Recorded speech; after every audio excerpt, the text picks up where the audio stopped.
You're listening to the Beyond Mommy Dearest podcast, where we talk about growing up with narcissistic moms, how it shapes your nervous system, your relationships, and your sense of self, and how to heal without shame. I'm your host, Nolani Pearl Hernandez.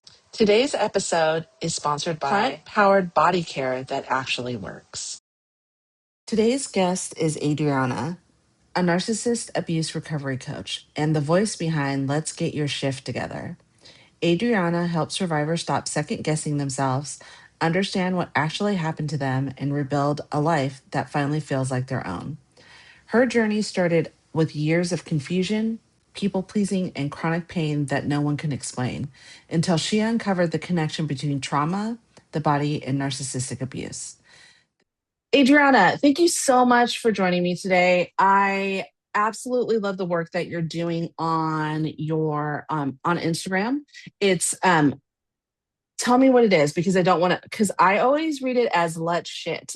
And that makes it and it cracks me up. So tell our listeners what your Instagram is. Yeah, totally. Hey, Noelani, thanks so much for having me. Super Yeah, excited to yeah, have you yeah, to be here.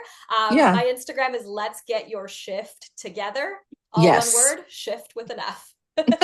With an F, not without it. All right. Yes. Well, and tell our listeners who may not know your work or may be new to it.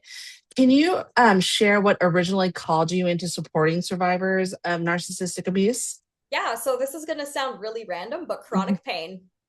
Interesting. No, Yes. that's not random because we've been talking about this um and how pain or how your nervous system deregulation or how autoimmune disorders, all those things are affected or caused by narcissistic abuse. So tell me a little bit more. How did you Yeah, find this out?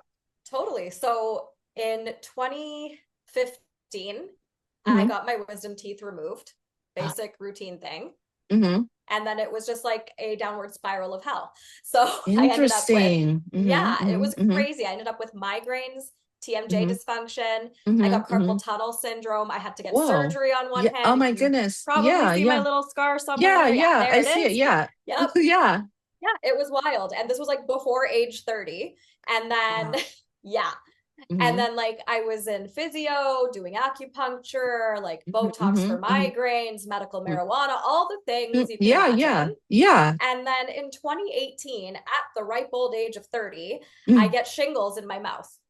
Oh my God. It's Oh like my you're God. like talking about, okay, we'll talk about mine, but okay, so you get shingles in your mouth. Oh my Yep. God. I'm sorry that Okay. happened to you too, Yeah, apparently. yeah, yeah. Oh Well, I man. had shingles like all over my Oh, chest, but we'll talk about oh. it. Yeah, totally.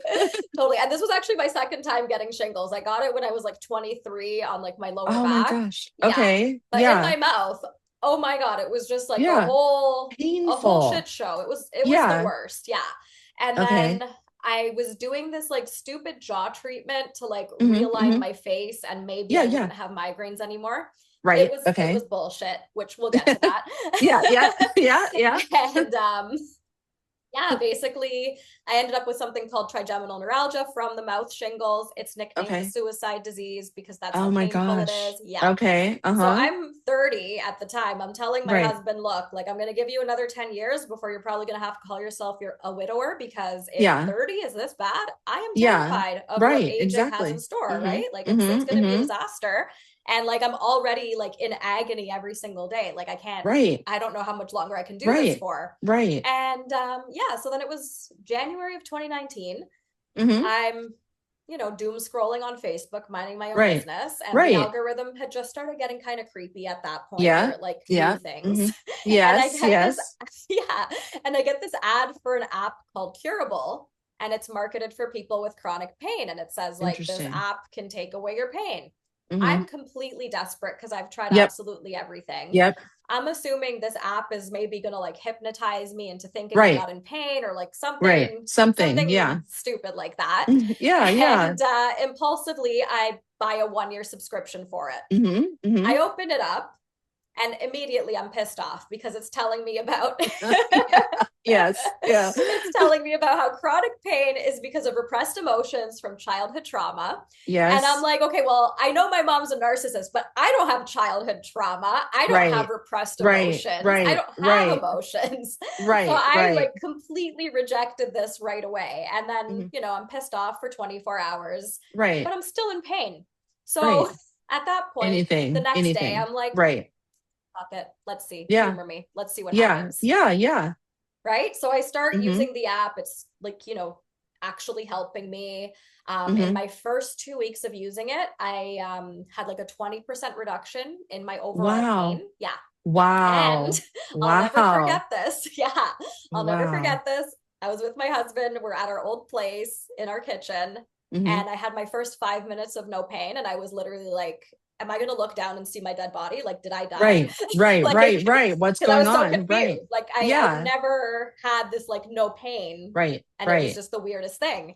And of Wow. course, the pain came back a few minutes later, Right. but I was like, Right. okay, like, Mm-hmm. let's keep going.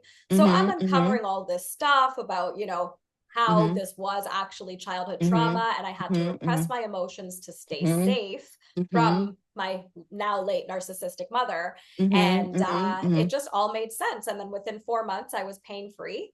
And Wow. yeah, and I was That's basically like, amazing. yeah. And I was pretty Yeah, much that's like, I great. have to tell the world about like, how chronic Yes. pain and repressed emotions are a thing. And Right. then I started Let's Get Your Shift Together in April of 2019. And then the more I started Wow. opening up, yeah, the more I And the started opening more, up yeah. about like having a narcissistic mother and how Yep. that caused me to repress my Right. emotions and all that. I Here we are, right? Like, so it's Yeah. narcissistic abuse recovery, but we Right. do cover the mind body connection in the work that I Right. do with my clients. So, because it's all Yeah. connected. Well, and that's a really interesting thing. My husband and I were talking about that because, their chronic stress causes so many things. And so many studies have been done in regards to like people of color, the way that, their ACEs, their adverse early childhood experiences, reduce their living, like their lifespan. And then if you throw in a narcissistic mom, I mean, I think about what it was like and how miserable I was before I stopped talking to my mom. And I know our listeners are probably going to be like tired of me saying this, but my husband really did save my life. He gave me the ability to say, no, fuck you. Like, I don't need to do this. Like, and that is a really, really big thing. And we were talking, briefly about just the world kind of is in this whole like feeling that we've felt for a really long time in regards to narcissistic abuse. And what we're seeing is the conversation is becoming more popular to have it. That it is people understanding this trauma informed workspace or trauma informed therapy or trauma informed coaching. And that's a really big thing because I think on the other side of it, which I hope is sooner rather than later, but on the other side of it, we're going to be a like better society if we can just get through Hopefully. this. Hopefully, fingers crossed. From We'll see from how long my it takes. lips. Right? Exactly. Why do you believe that narcissistic abuse, especially from a parent, feels so uniquely destabilizing compared to any other form of trauma?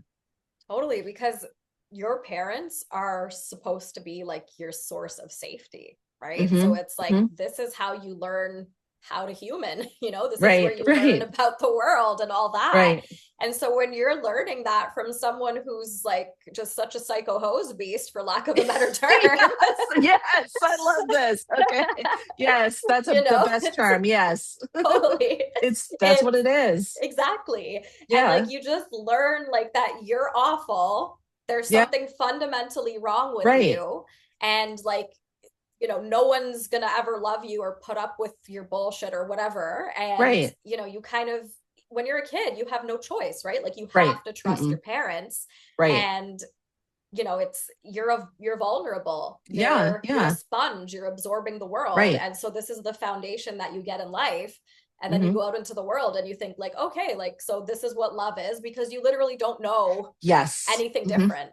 anything different. And well, and the really interesting thing is you were talking about how when you first read about this intense, trauma that you experienced as a child, that you were like, whatever.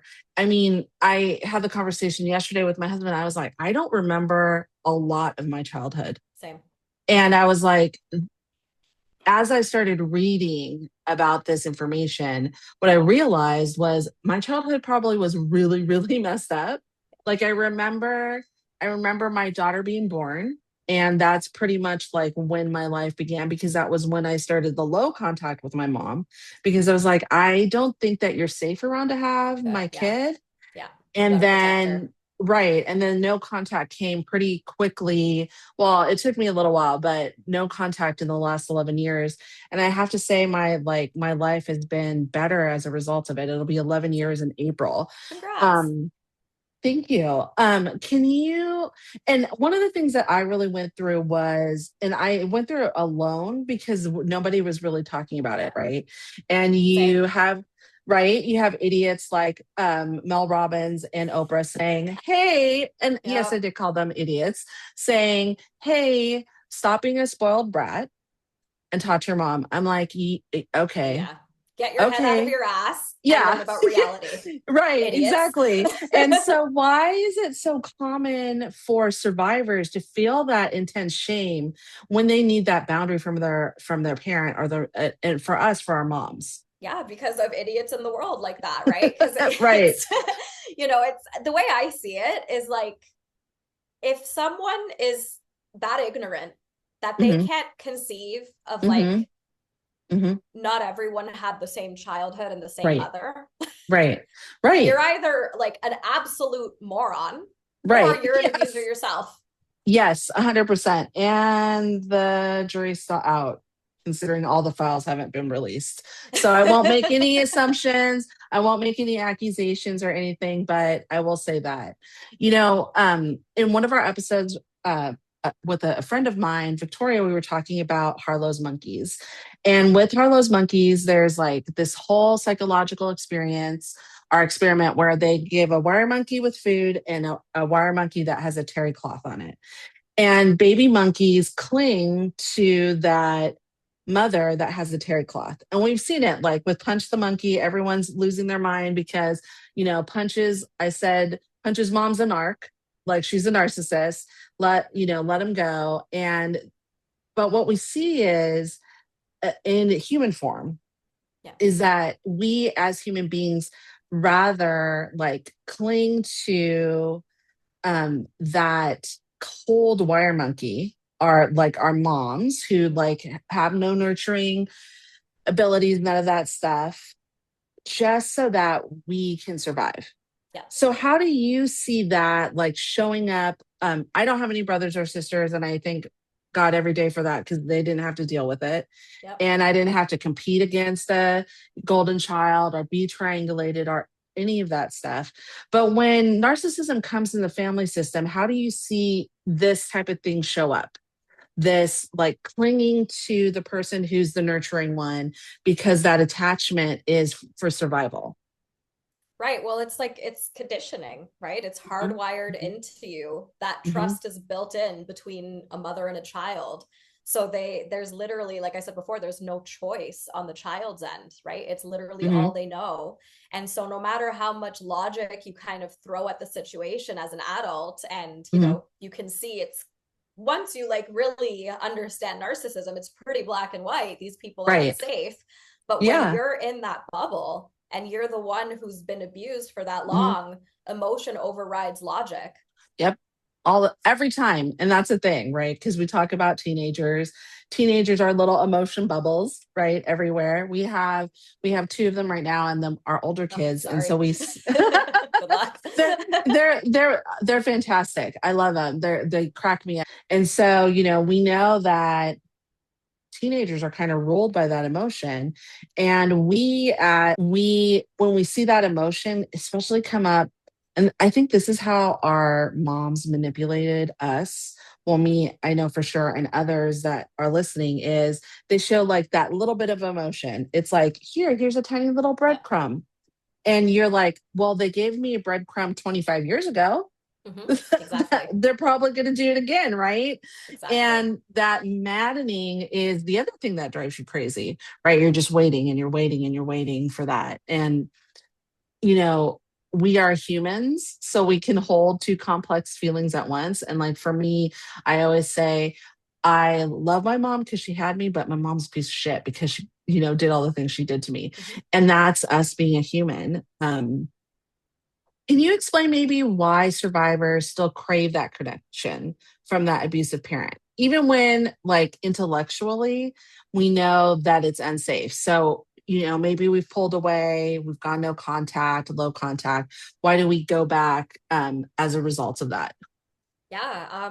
In my opinion, it's repressed grief, right? Because we're Mm, clinging on hmm to this false hope that they're going to change. They're going to have this coming to God moment. They're going to finally hmm take hmm hmm accountability.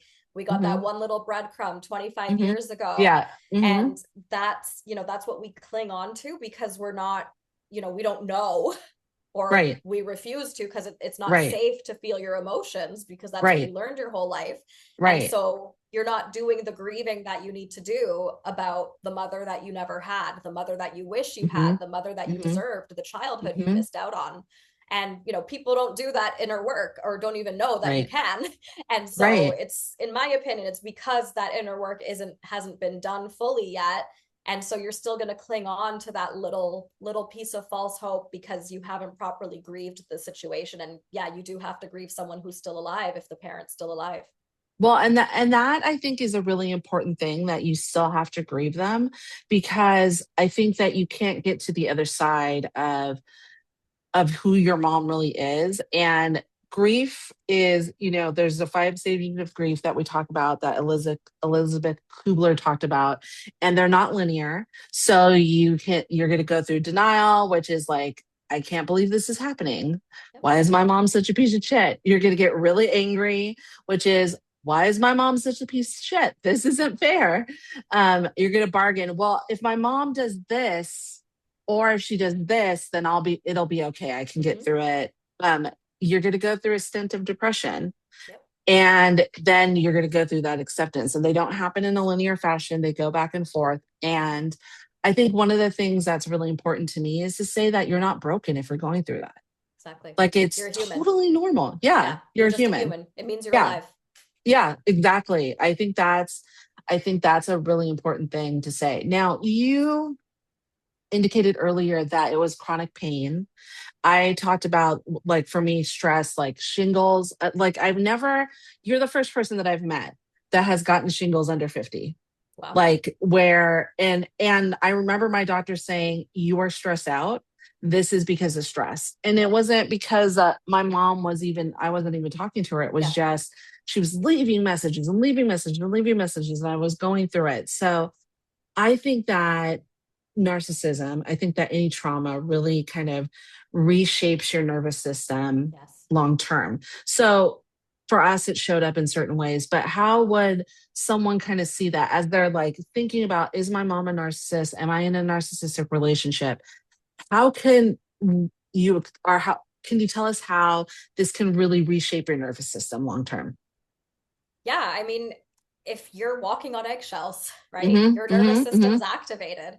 Right. So it's, like if you, with normal people, you're not Mm-hmm, even mm-hmm. questioning anything Right. because Right. it's normal. Like you're Right. not Googling Right. behavior. You're not, Right. Right. Right. you're not in that state of Yeah. hypervigilance. You're not like Yeah. always questioning yourself and stuff like that. Right. And Hmm. I tell people all the time that, like, if you're not 100% sure if someone's a narcissist, Hmm. don't worry about that. Stop looking at the signs. Go inwards into your Yes. emotions. Do you Right. feel guilt, shame, or fear?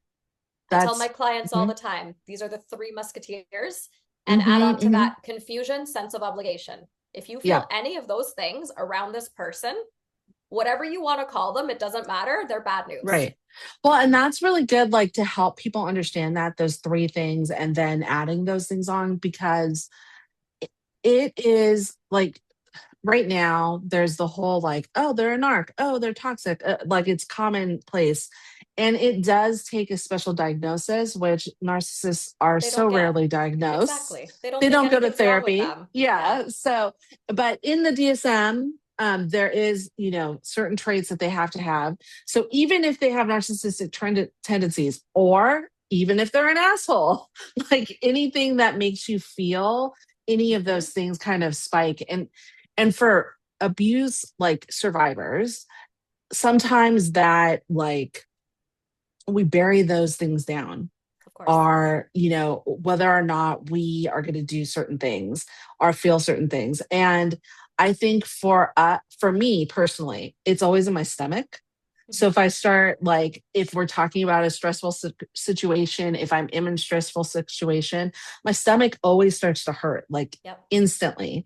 So there are like physiological clues for you Yep. to like, and we've learned to ignore them. Like that's the Of thing, course. That's right? what the narcissist Because, wanted. right, that's what she wanted. Your heart rate, oh, you're just running around. No, you're being a freak. Like, this is too much. Like, why are you being like this?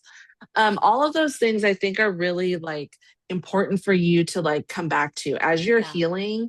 I think understanding and trusting your body, Yes. right? Your body's always talking to you.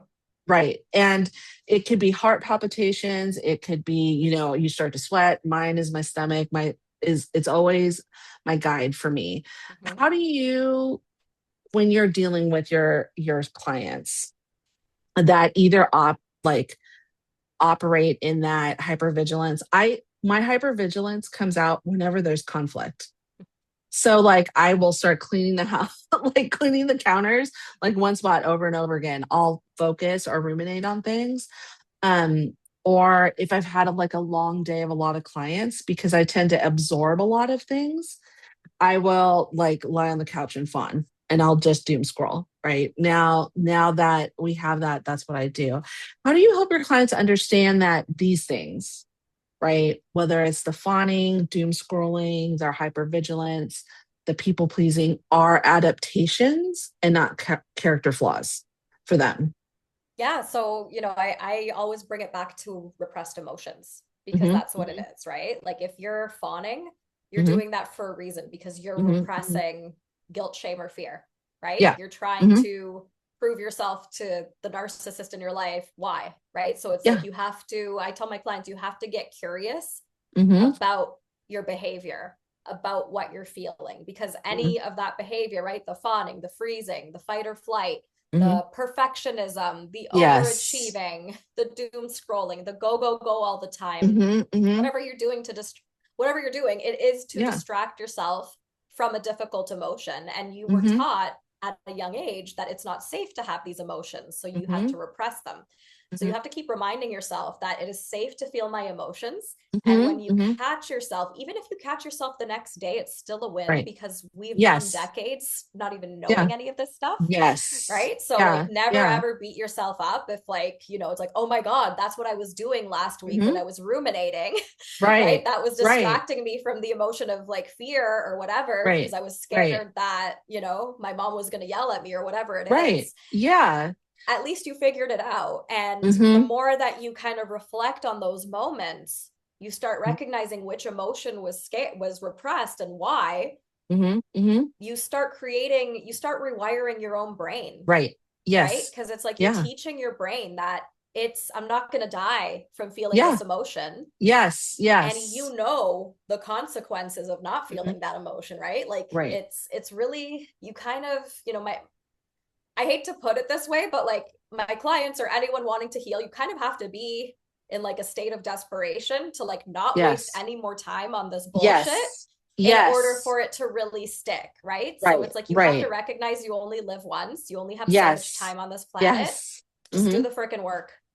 It's so funny because my husband and I were just having this conversation, just like talking about, well, what can you do to like prolong your life once you realize that you've done this? And that, like, the longer that you can say, okay, I'm going to protect my peace and this is what I'm going to do. And you don't, if you're not ready to let go of your mom, that's fine. I get it. But like, But be for ready me. for the Yeah, consequences of that. right. Exactly. And for me, I was like, it is a life or death, which is why I got so Yes, mad when Oprah was like, what's the big deal? I was like, fuck you. It's life or death. Like, you don't exactly. understand.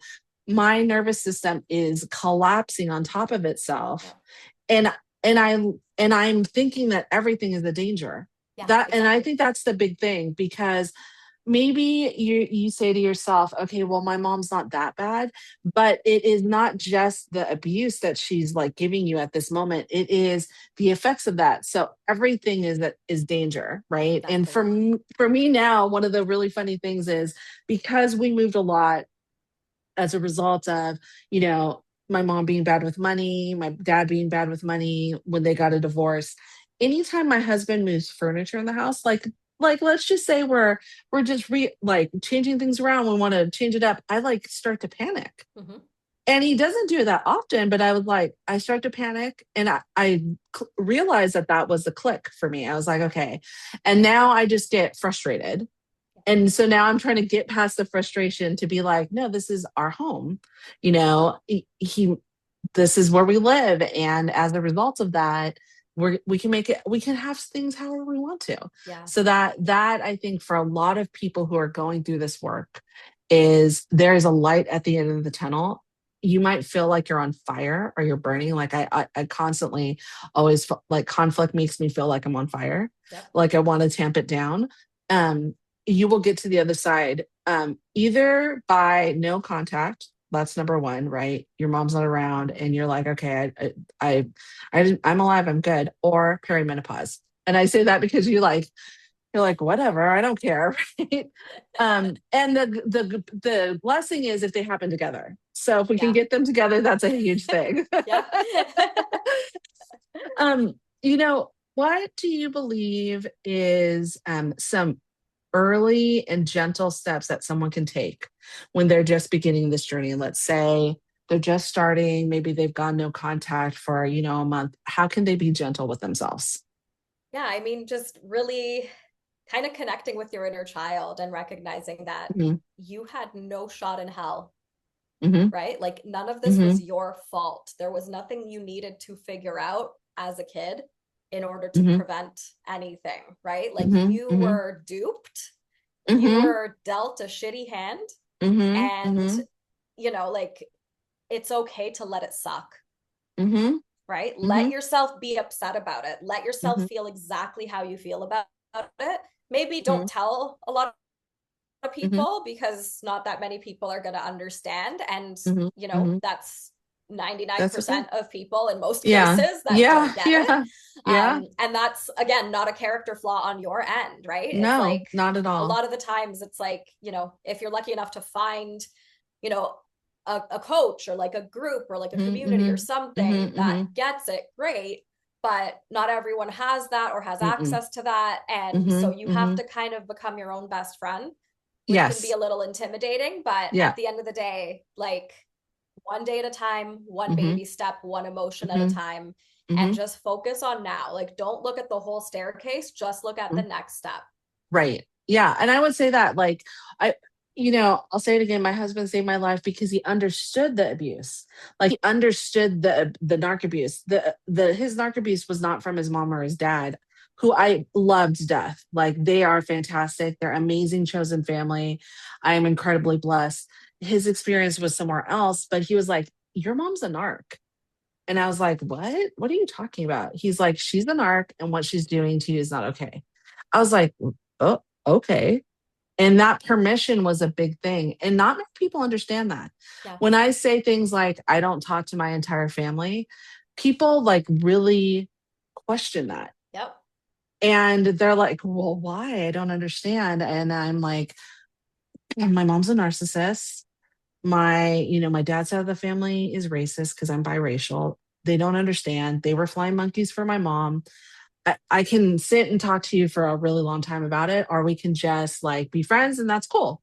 Yeah. Right. And they don't even Where, bother to question, like, what did your right, family do to right, make you not right, talk to them, right? Like, it's wild. right.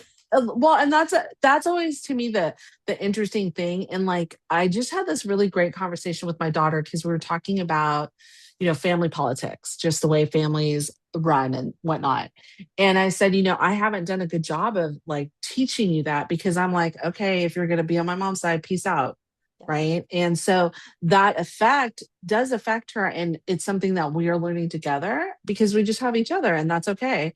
And we talked about it and she's like, okay, I totally understand it. 'Cause from an intellectual standpoint, she's like, okay, I get it. I totally understand.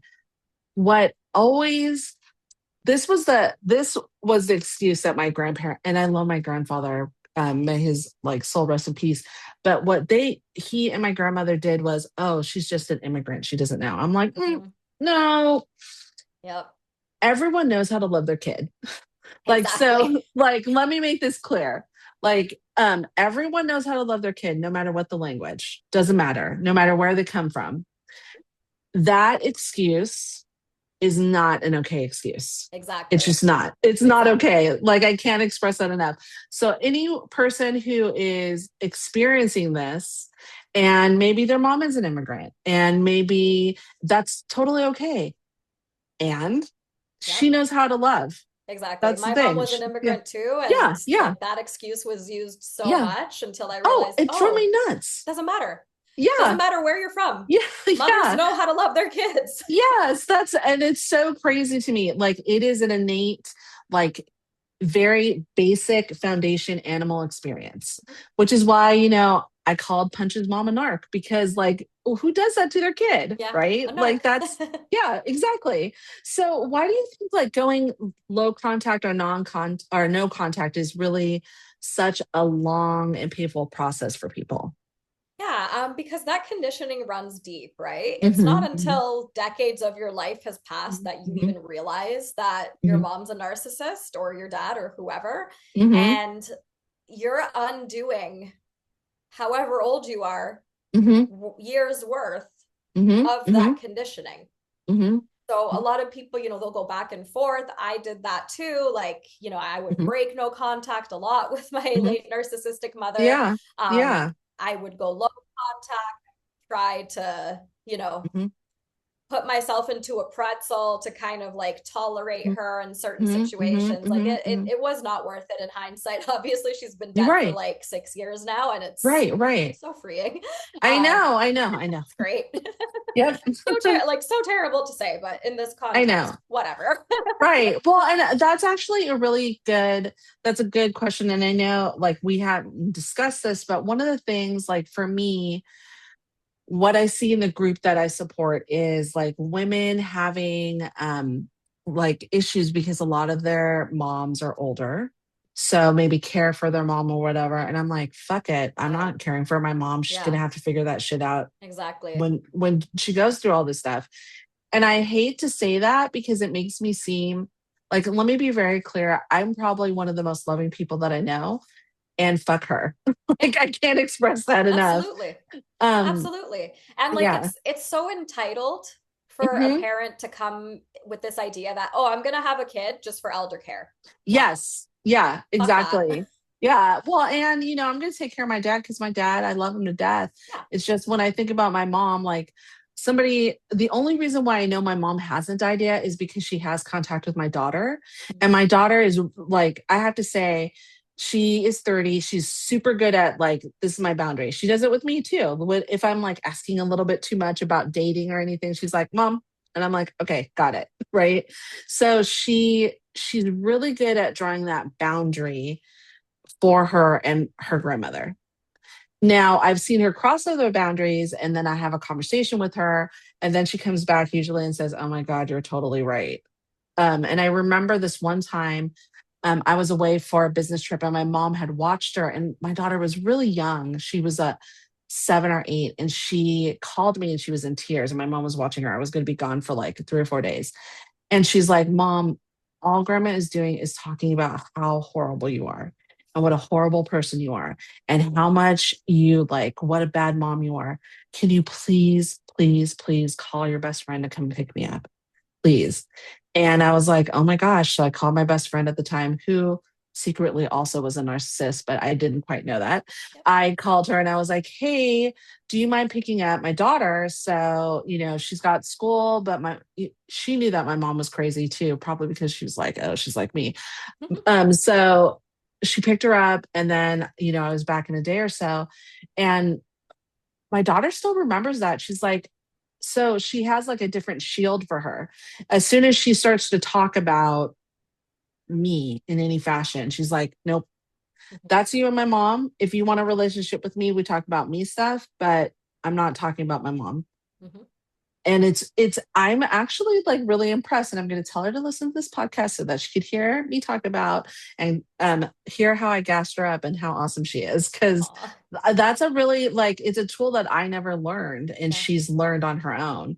Yeah. How do you support your clients through the grief that often comes through accepting that their mother is a piece of shit? And I'm just going to go there and say it, Yeah. and who she's never going to be. Yeah.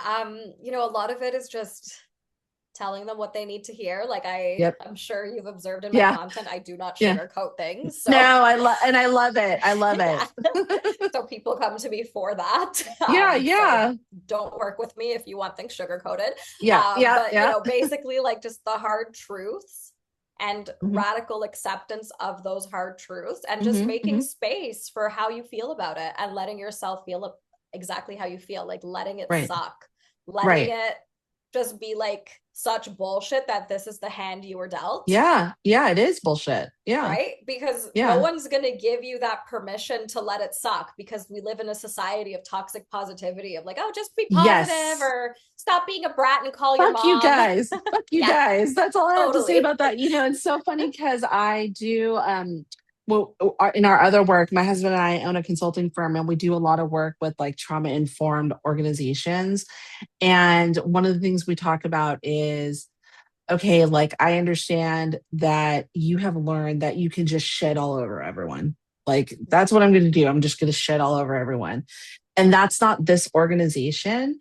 And I had a question from someone and they said, well, do we place intent forward or do we place impact forward?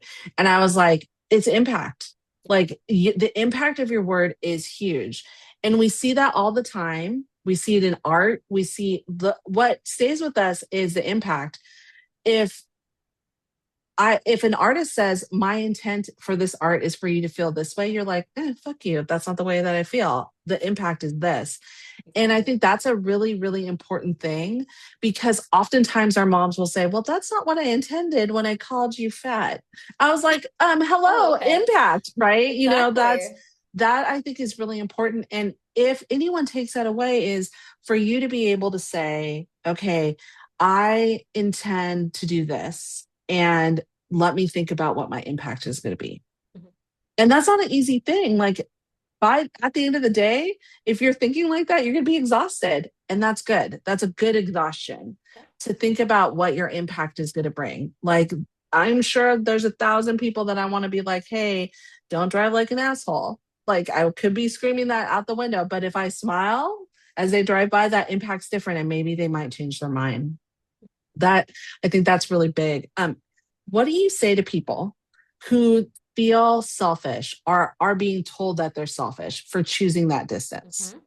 So that's not your selfishness to feel, right? Mm-hmm. Your narcissistic parent was the selfish one for Mm-hmm. choosing to bring Mm-hmm. you in this world or Mm-hmm. adopt you or however they acquired you. Wasn't You had no Mm-hmm. choice in the matter, Right, right? Like right, right. you don't choose to Yeah. come to this shithole, That one. Yeah, right? that one. I want that one. Exactly. I Yeah. want that to be my mom. It does not work Yeah. that way. Yeah, exactly. They were selfish for however they acquired you and choosing to abuse you, Mm-hmm. choosing to have a role Right, for you, right, choosing to have you as the extension of themselves, as a little mini me, as like a little right, puppet that they could manipulate. right. And so instead of, them reflecting on that like a normal person would, they Mm-hmm. projected that selfishness onto you and made Mm-hmm. you believe Mm-hmm. that anything you do for yourself, Mm-hmm. including distancing yourself, is Mm-hmm. selfish. And at the end of the day, what people have to understand is adults are allowed to decide which other adults they want to Mm-hmm. associate with or not,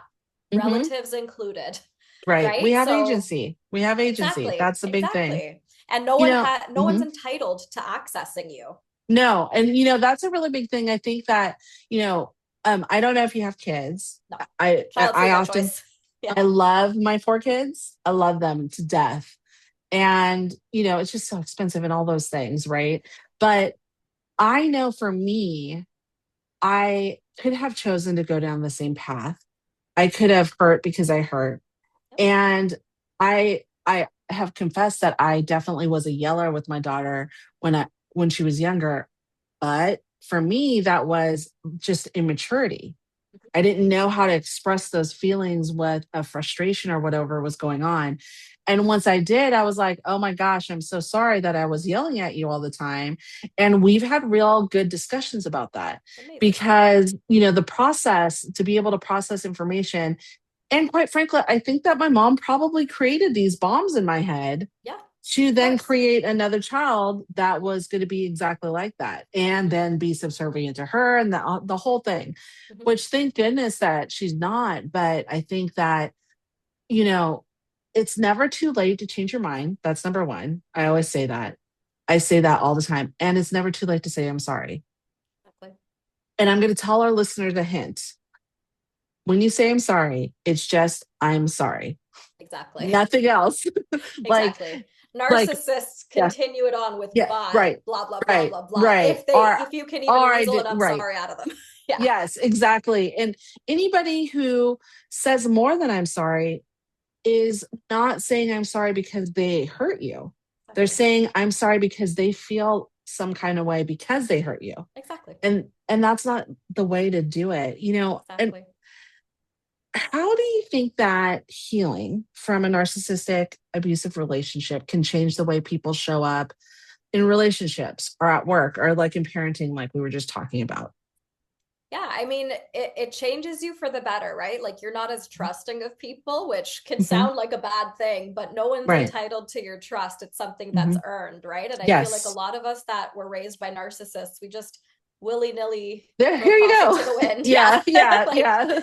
I Yeah. trust you with everything and Right, right. backfires. So, Yes. you show up with more discernment and more presence and you're not like hoping, oh my God, we're going to be best friends or whatever. It's Right, more so you're right, like in that observer mode and, right. like in a less of a codependent kind of way, if that makes Yes, sense. absolutely makes sense. And one of the things that I've really come to terms with, and you've probably seen a lot of your clients come to terms with, I've seen our clients do the same, is what do you think becomes possible when someone truly internalizes that it wasn't their fault? Anything, Yeah, yeah, really. They yeah, can, like yeah, they can yeah. just get so many opportunities in life because you're not going to feel like you don't deserve anything good in life. You're going to go Right. for better opportunities. Hmm. You're not going Hmm. to be wasting time with people that are just draining you and Yes. sabotaging any success that you could have. That's a huge thing. I think for a lot of narcissistic abuse survivors, no matter where they are in their surviving or their healing, there is so much time that's wasted Yes, because of that. And that was what your mom wanted. Like, I can't exactly. express that. That's because she wanted you to come back to her. She wanted you to waste time. She wanted you to suffer, whatever it was. She wanted that. And Exactly. that I think is the really interesting thing. Um, Exactly.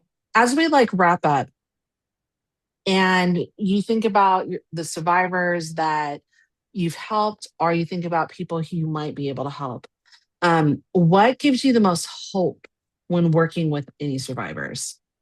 The fact that they even reach out for help to begin with, Hmm. right? Like Hmm. if you're not open to the help to begin with, Right, there's no hope, right? But if right, you're right.